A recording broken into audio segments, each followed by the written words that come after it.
uno ve que las ondas cerebrales generan diferentes patrones y que haya actividad. O sea, coma no significa muerte cerebral. Perfecto. O sea, el cerebro sigue vivo. Sigue vivo.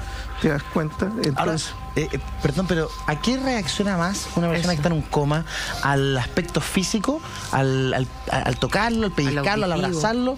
O, por ejemplo, cuando le cantan una canción que a él le gustaba, o cuando una madre, un hijo le habla a esa persona. ¿Hay una reacción desde lo emocional o más desde lo físico? lo que ocurre es que desde el punto de vista médico, en el coma más profundo, cuando uno estimula con sonidos o palabras, no logra obtener una respuesta medible y se requiere en esos casos un estímulo más intenso, ¿ah?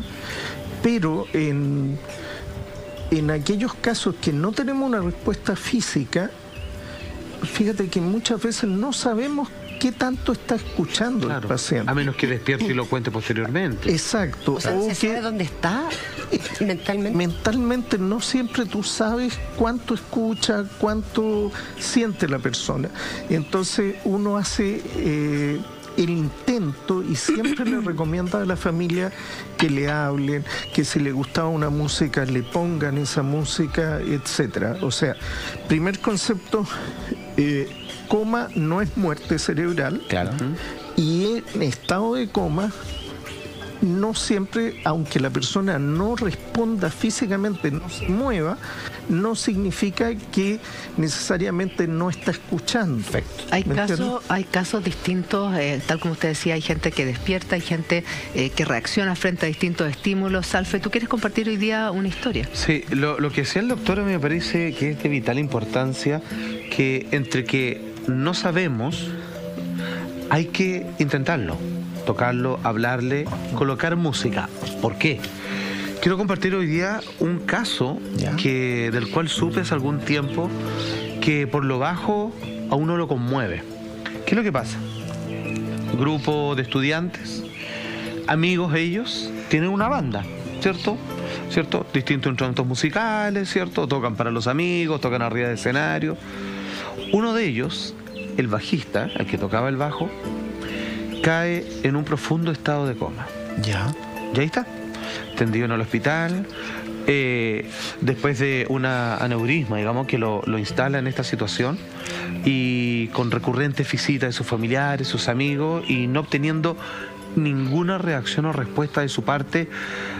Le colocaban la tele, le contaban historias al oído, se saludaban, lo tocaban, le decían hola, soy tu mamá, etcétera, etcétera.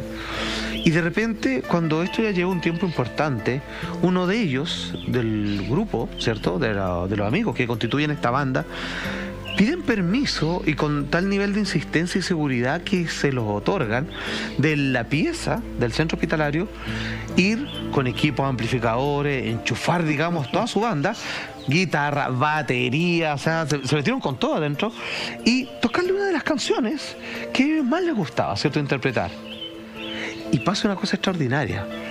Van en el segundo tema, y por primera vez este muchacho reacciona, y reacciona cayéndole lágrimas por sus mejillas. No te puedo creer.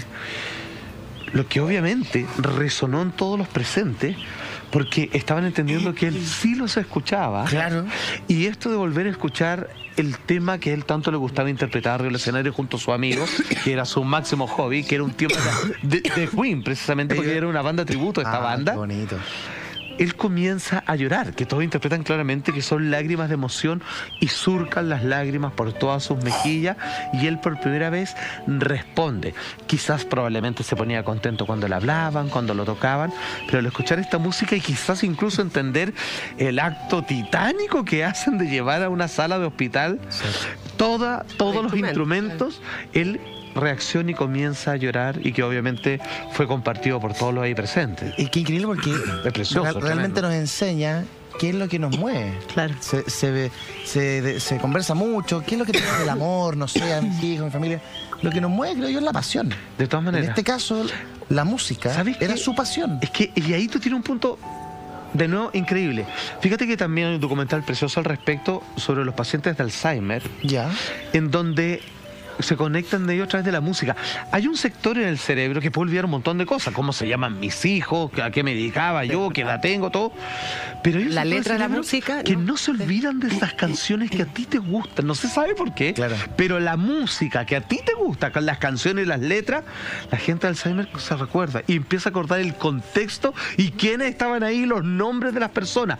Pasó lo mismo con este paciente de coma. Ojo, inténtelo todo, como dice el doctor, pero mi recomendación, hasta lo que he visto y sé, la música es un buen conductor Claro, de emociones y claro. de recuerdos. Bueno, las canciones. recuérdame de Coco. Tate, maestro. Se la canta a la Tal cual. abuelita. Y la letra es lo mismo, recuérdame. Y te hace recordar. Así que todos hagan un listado de sus canciones favoritas. Bien. Para si es que no nos llega a tocar, ojalá Dios no quiera algo Bien. así. ¡Pum! Tenemos el tracklist de cada uno de nosotros. ¿Qué fue eso, doctor, que pasó ahí en esa historia con Tos Alfa? En el momento en que esta persona llora, estando en coma, es cuando los compañeros en la sala del hospital le tocan la canción de Queen. Mira, lo que quería contarles, porque no tengo todas las respuestas, porque quiero tratar de dar respuestas científicas. Y habrá alguna investigación científica sobre esto, sobre música y su efecto. Sí, lo vi, no lo recuerdo yo, pero sí estaba. Sí hay. Y Toma. Sí hay. Entonces, y se ha hecho en pacientes críticos en estas condiciones que están o en coma inducido con medicamentos, y se hizo el siguiente experimento: ponerle audífonos Ya. con música,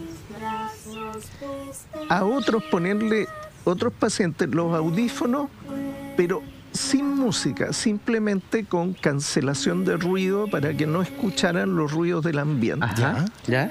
Y a un tercer grupo sin audífono y sin música, sin nada, normal.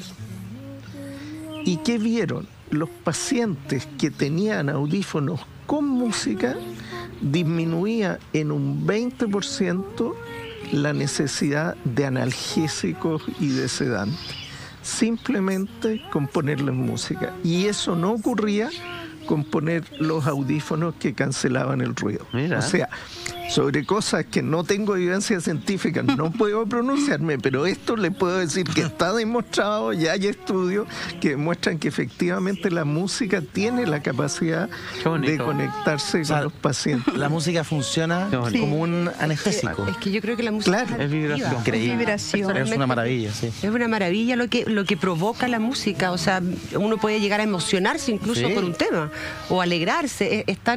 No sé lo que pasa como en los sentimientos de la gente, que te gatilla algo y es como mágico. Sí. El ser humano no puede vivir sin música. Querido doctor, quiero hacerle una consulta de carácter médico-científico. ¿Ya? ¿Cuándo se habla del coma inducido? ¿Por qué se utiliza esa herramienta? Claro, es que fíjate, en pacientes que están muy graves, pues probablemente a Schumacher en su primera etapa que sufre el trauma, el cerebro recibe un daño directo, primario, pero después se hincha y como está dentro de una caja que no se agranda. Es expansible. Entonces, imagínate cómo queda el cerebro adentro. Para evitar ese mayor daño, uno toma una serie de medidas para evitar mayor daño, y dentro de eso está, por ejemplo, el coma inducido. Y también uno puede inducir coma en otras situaciones muy especiales, cuando un paciente es muy difícil de adaptar al ventilador mecánico, etcétera. Ya. Entonces, nosotros con medicamentos dormimos al paciente profundamente, y no es que la enfermedad lo tenga en coma, sino que nosotros lo hacemos. Claro. Tratamos de hacerlo lo menos posible. Ahora, cada vez que hacemos eso y cada vez que está el paciente en coma, siempre entrenamos a nuestro personal que igual salude al paciente, lo llame por su nombre, se presente, aunque el paciente no responda nada.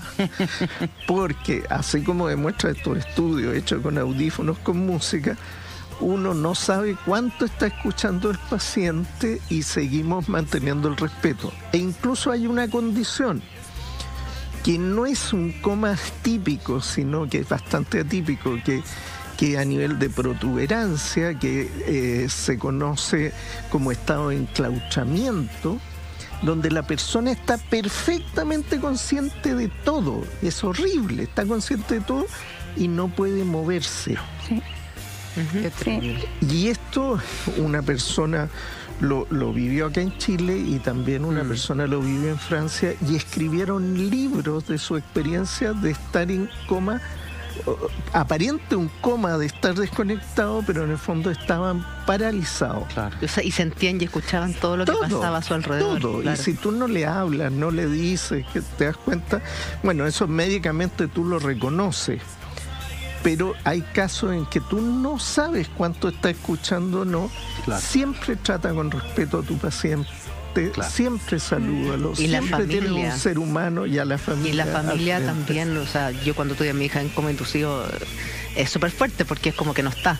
Claro. Es como tú ves a tu guagua, pero es como que no está tu guagua, sino que está el cuerpo de la guagua y la mirada perdida y helado. Es súper, para una mamá y para un papá o para cualquier familiar, es súper potente esa imagen. Pero uno tiene que vencer esa como primera impresión y entender que ahí está y que pronto va a salir. En el caso de mi hija era un coma inducido por una operación al corazón, pero claro, en el primer momento es muy potente ver Julita, esa imagen. Y le llevaban dibujos, Sí. fotografías para la Sí. pieza de la...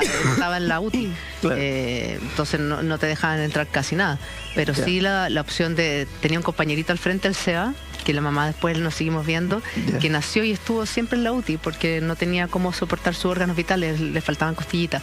Y nosotros jugábamos con el SEBA y le decíamos, ya SEBA, cuida a la Juli. Y como que le decíamos que cuidara a nuestra hija y después ya Juli, tranquila, está el SEBA cuidándote porque en las UTI hay horarios en que uno puede entrar y otro en que no.